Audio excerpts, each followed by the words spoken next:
Hi, I'm Michael Butler. This year is the best time to see the Kimberley region of Western Australia. The waterfalls are teeming. We've had all that rain that's come through. All that whole landscape is the most diverse and rugged area of Australia.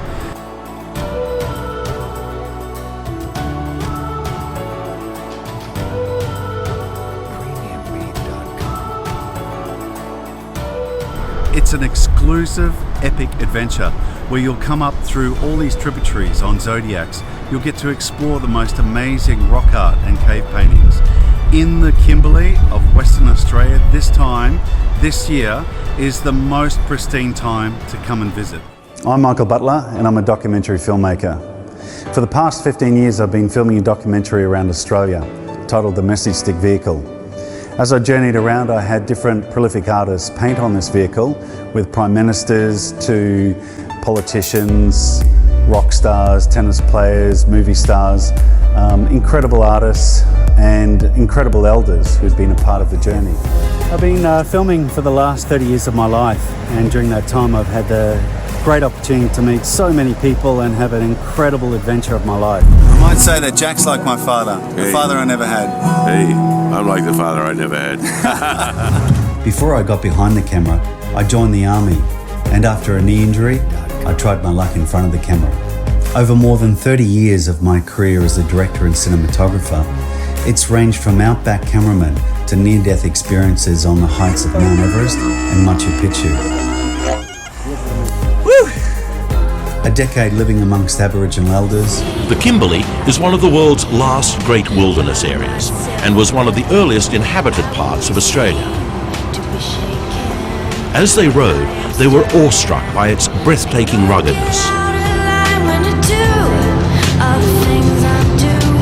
They arrive at Nikina, where they stop at an Indigenous retirement village to say hello to the locals. Some of these elders are the last of Australia's nomads. Beautiful. 107. Yeah. You've seen a lot.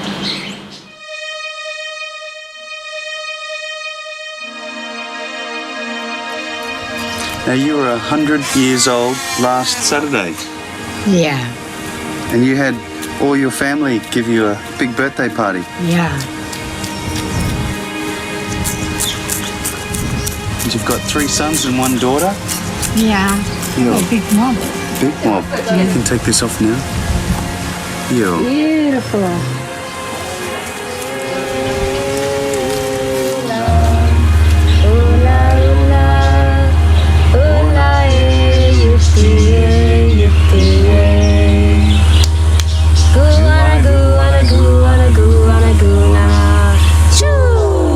Being with the elders reinforces for Michelle how important Indigenous health is.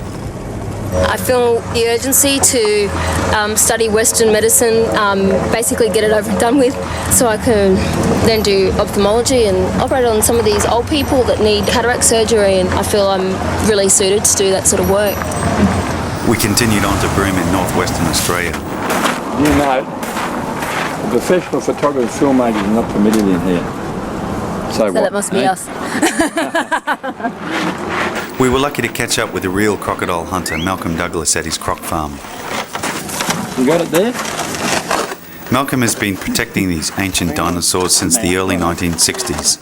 You know, on the list, what we call the cuddly list, the list of animals that people want saved, you know what's on the top? The pandas, the platypus, the koala, the kangaroo. And what's down the bottom that no one wants to save? And this is a registered list, the crocodile.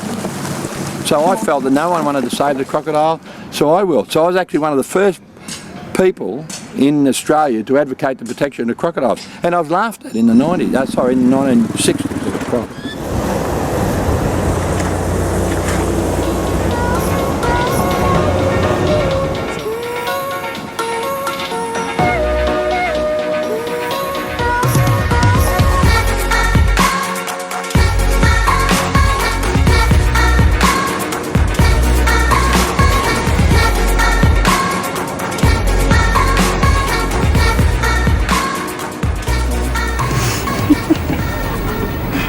We're currently just returned from the festival at One Arm Point, which is about 220 kilometres north of Broome in Western Australia.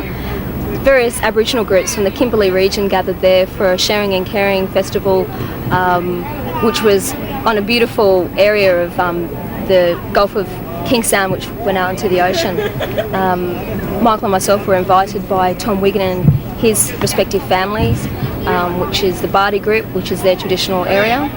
And yeah, it was fantastic. We spent about 4 or 5 days with them, with the family, and they took us out to their island, and we experienced spearfishing and turtle hunting, which was excellent.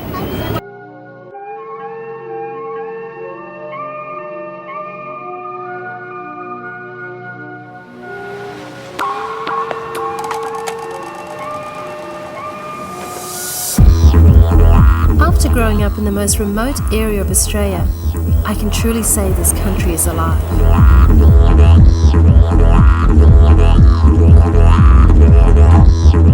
The main source of fresh water comes from Lake Argyle, built in 1972. It is the largest body of inland water in Australia and is home to freshwater crocodiles, rock wallabies, lizards, and over 60 species of birds. The wet season is between November and April, but they arrive in the Kimberleys during the driest time of the year, in September, with temperatures reaching 45 degrees Celsius.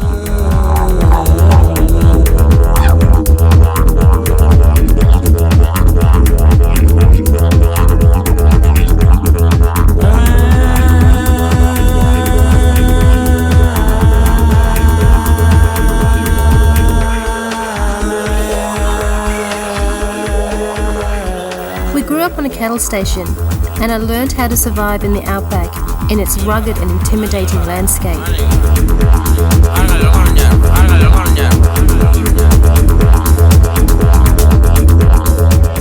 Whitlam was forced into existence in the late 1800s by a gold rush, with over 5,000 migrant miners landing on the shores.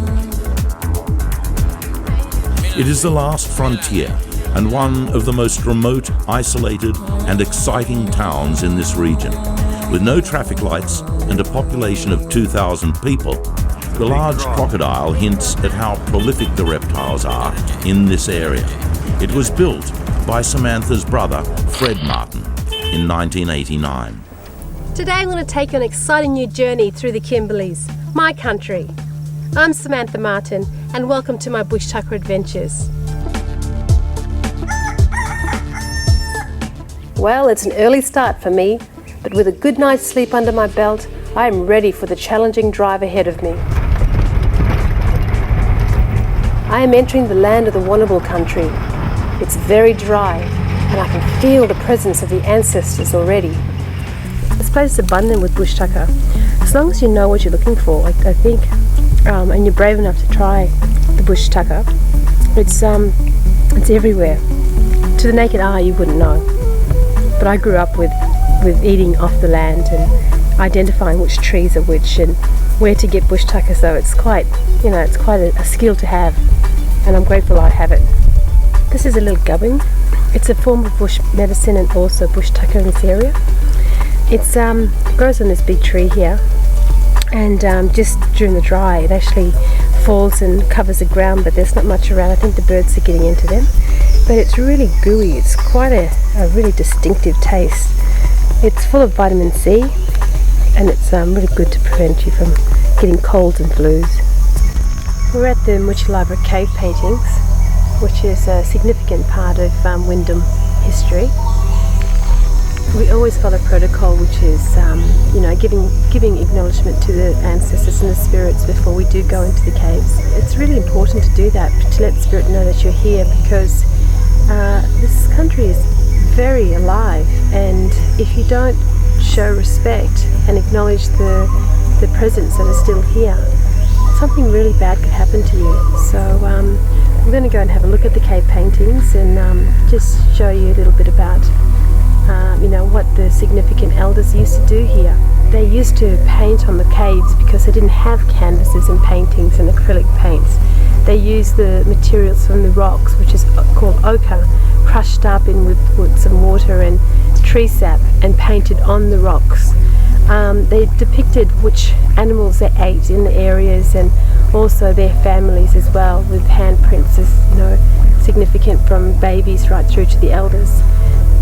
Sometimes they'd paint episodes of flooding or gathering ceremonies, but mainly you'd see animals that they ate in the area. It looks like it could have been a turtle, which I explained before, that they paint their animals on the walls so they can see what animals they can eat in this area.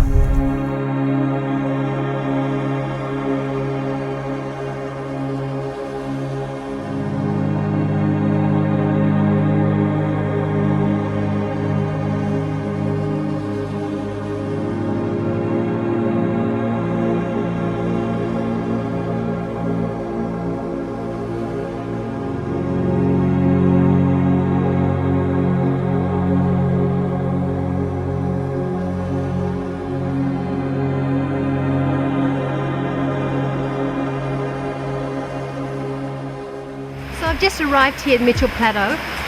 What an absolutely spiritual, amazing spot. The Aboriginal people from this area would have lived like absolute kings and queens. Got beautiful, pristine, natural spring water right at their doorstep.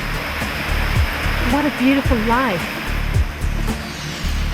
So Paul, where are you going to take us today? Okay, we'll be going on the mud crab flight, what we call a mud crab flight. So we'll leave here at the campground, we'll fly down the Mitchell River. So the requirements are that we have to actually put our names down and how much we weigh. A bit scared about that one. But yeah, I guess it sort of gives the pilot an indication of how much weight he's carrying as well.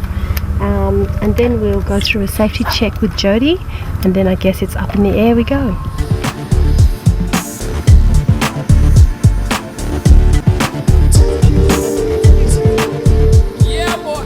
Seeing everyone really enjoy looking at the area. It's a different perspective. Most people come in and they'll hike through the area, both in the bungalows and up here, all through the Kimberley. Everybody sees it on the ground, but to see it from the air, see such a beautiful area, it's a totally different perspective, and to see people get that much of enjoyment out of it, it obviously is a lot of satisfaction for all the pilots up here.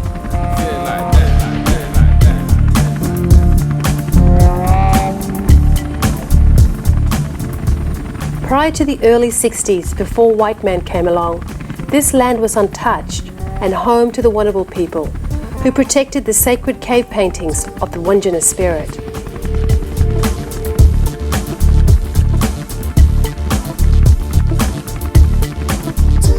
And we'll have a look at the lower Mitchell Falls there. That's where the salt water meets the fresh water. And from there we'll continue on up into the Western Gorge. We'll follow JCR Creek, have another look at a small set of waterfalls known as JCR Falls, and then we'll continue on over to the main Mitchell Falls, where we'll do a couple of figure eights over the top of the falls there. You get quite a good view before coming back to the campground here.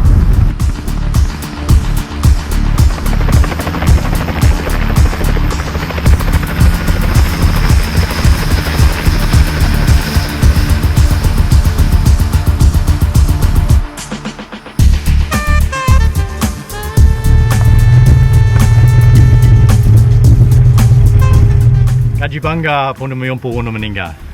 Welcome to Wanable Country. My name's John Haywood, and I'm a ranger here at the Mitchell River National Park up in the northwest Kimberley. And how long have you been here for, John? I've been here as a ranger for 7 years now, but prior to that I used to run a tour business specialising in all the Indigenous rock art up in this part of the world, and used to have a bush camp out from Mitchell Plateau. You say you've been here for 7 years? That's a long stint for a ranger. What has kept you here? Well, it's the love of the country, of course. We're certainly not here for the money. It's a really special place to be. It's a place that I have a special spiritual link to, I guess you could say. But like you say, this land is very, very spiritual, and it has this entity that lives here. It's like that one connection. You can't get it just flying in, flying out. What have you discovered in your time walking and roaming this land, bare feet? What have you discovered, John?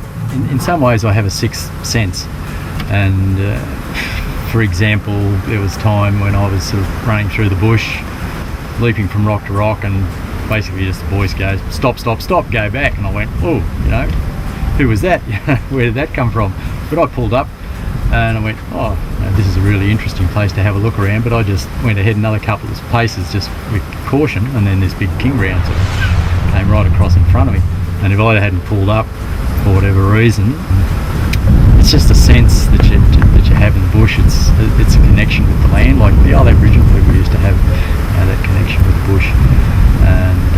And I think everybody has the ability to connect, with the country, but we as Europeans, leading the way of life that we lead, have lost that ability to a great extent. But if you give it a chance, then you can get it back. And if you spend time out in this country, the country will talk to you. Try and get across to people. When we have our campfire talks and our slideshows here, is just how significant and just how special this country is. And I encourage people to come here for more than just a day. Come here for 2 or 3 days and absorb what we could call the spirit of the land, because it's I believe it to be a really tangible thing. But if you just race up here for a day trip in a cloud of dust and take your photos of the falls and disappear, all you've got is a photo of the falls. You really don't have much of an experience of the spirit of this country. You can see the difference of cave painting here in Western Australia, particularly in the Kimberleys. The Wandjina is a significant figure for up here, and certainly the power of this area with the amount of rain that comes through here, and also the dryness, the harshness, the ruggedness of the Kimberleys is overwhelming.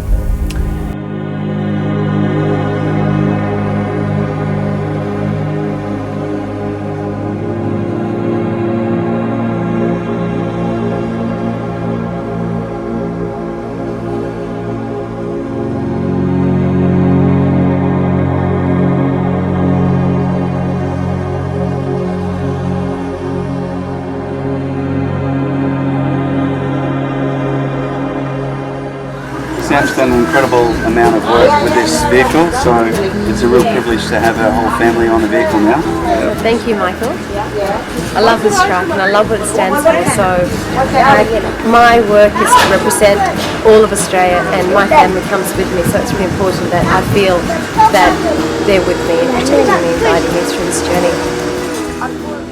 My elders are also watching over me as my traditional spirit guides. With a beautiful smile and a blessing, Samantha now feels content, knowing that all her family's handprints are on the message stick vehicle. Auntie Peggy Patrick is a senior Gidja lawwoman and has the leadership role of ceremonial and country responsibilities for the Warman community and Argyle Diamond Mine. This is a very emotional time for them both. Auntie Peggy was responsible for educating Samantha when she was 5 years old with traditional singing, dance and language from the tribe.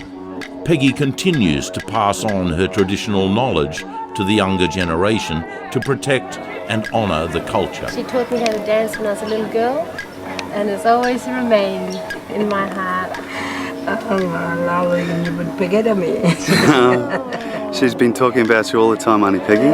I was a teacher with them in the school. I read this ochre. Look at that. This form of ochre rock is crushed up and turned into a powder. A river tree sap is used to bind it with a small amount of water. The rich colours of red, yellow and brown depict the sacred stories of the land and its people. This process has been passed down for thousands of years and is still used today. Samantha and Michael were then invited into the Warman Art Gallery. All this authentic artwork expresses the land where I come from, such as the bungle bungles and sacred sites. What a great moment for me with the beautiful women I love.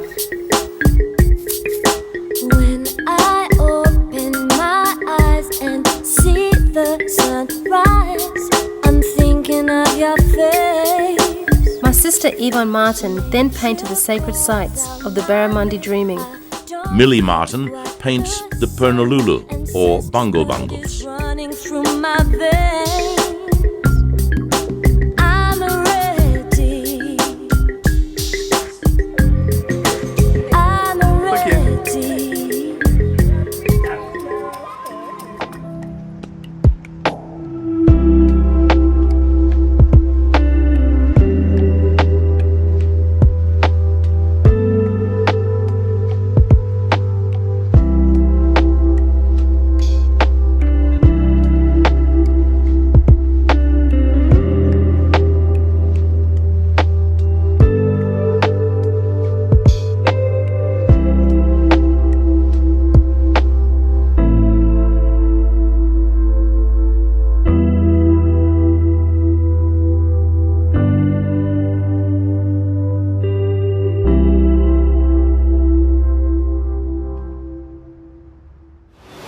The National Museum of Australia is the perfect place to show all of Australia about this rich and colourful culture. Finest ochre in the world. Where does it come from? Central Australia. Very sacred. So it's the first time we've used it on a special occasion and to paint a great icon of our country, Mr. Gough Whitlam. This message stick, this motorised message stick, a 21st century equivalent of an ancient practice, is an important reminder of the significance of communication and understanding between the various groupings of Indigenous and subsequent Australians. On that, I'd like to invite Mundawai up to the stage, and I'd like to play a little bit of Yidaki, and if you could maybe just sing a small song, that would be fantastic.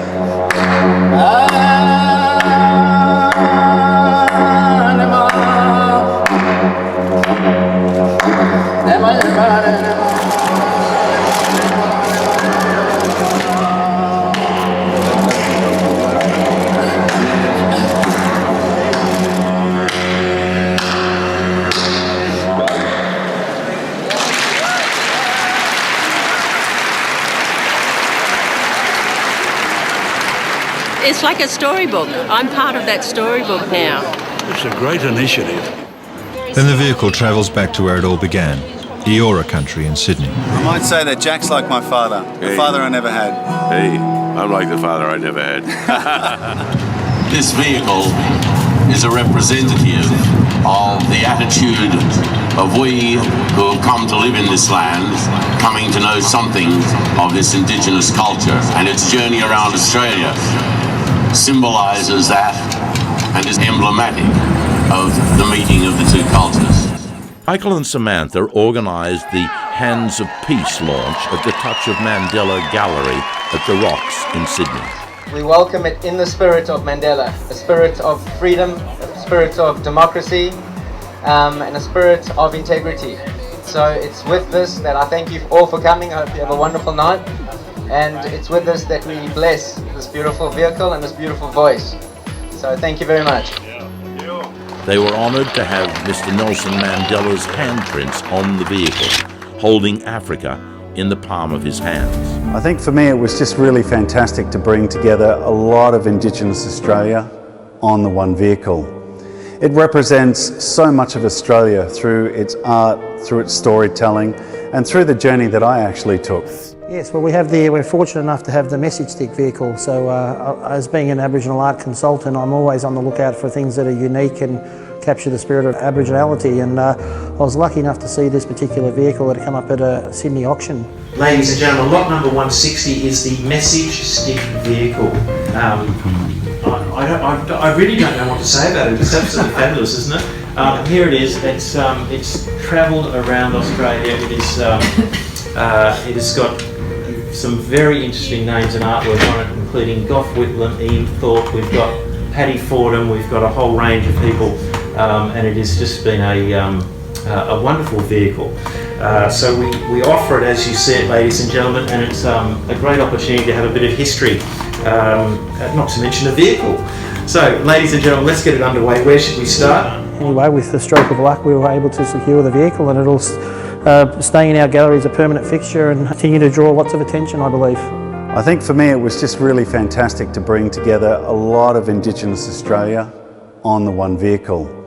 It represents so much of Australia through its art, through its storytelling, and through the journey that I actually took. There's virtually nowhere in Victoria you can go to see works like this, especially of this scale. And as you know, all the works in this room are an aspect of message. So it fits in perfectly with what we're trying to achieve, and we'll be exposed to thousands of people per annum, and lots of children and lots of Indigenous people. So I think it's in a perfect position to capitalise on what it was actually set out to do in the first place. I'm so happy to see this vehicle go on display in such a beautiful environment and continue to tell its story, the Message Stick vehicle.